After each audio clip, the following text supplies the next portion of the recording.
Esso Abdou Sène, secrétaire général de la haute autorité chargée de la coordination de la sécurité maritime, de la sûreté maritime et de la protection de l'environnement marin. Donc, je suis à la tête de cette structure depuis le 1er mars 2020.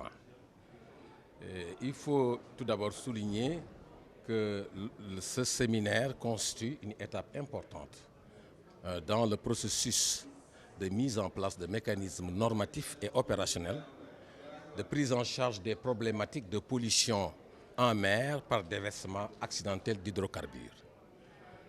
Comme vous le savez, donc, nous avons un plan Polmar, un plan de lutte contre la pollution marine en mer, et qui est une des trois composantes du plan national d'intervention d'urgence en mer.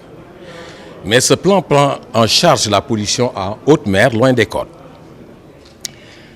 Cependant, des recommandations ont été faites dans le cadre des exercices samaresques qu'on organise d'une manière périodique, et aussi un audit du plan Polmar ont préconisé la mise en place d'un plan Polmar-Terre, c'est-à-dire la prise en charge de la problématique de la pollution marine quand les hydrocarbures arrivent sur le littoral.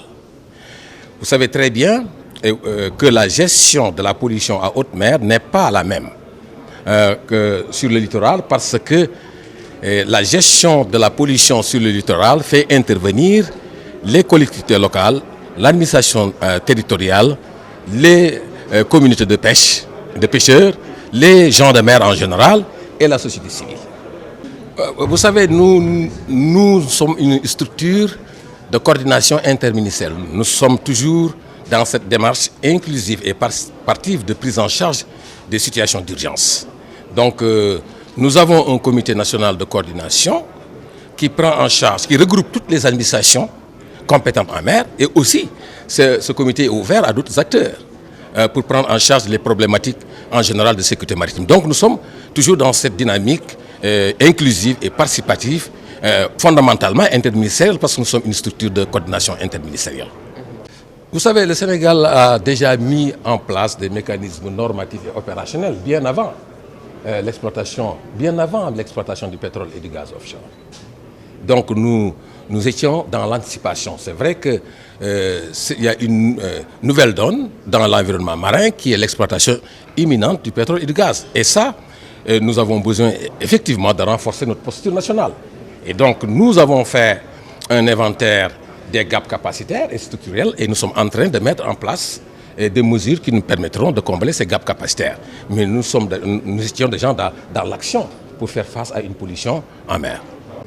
Ça, c'est une très bonne observation, parce que tout simplement, nous avons déjà, dans le cadre de cet atelier, nous avons invité tous les représentants des collectivités territoriales qui ont une façade maritime. Nous avons les représentants des gouverneurs de Saint-Louis, de Thiès, de Ziguinchor, voilà, et donc ils sont là, et les communautés de pêcheurs sont là, certains membres de la société civile sont là, et qui viennent de toutes ces contrées. C'est vrai qu'il y a une sensibilisation à faire, et ça, je me rappelle, il y a quelques jours, nous avons mener ces actions avec Madame la ministre du Pétrole et des Énergies, en sensibilisant les acteurs de la pêche au niveau de Dioal sur ces problématiques de pollution, comment dirais-je, en mer.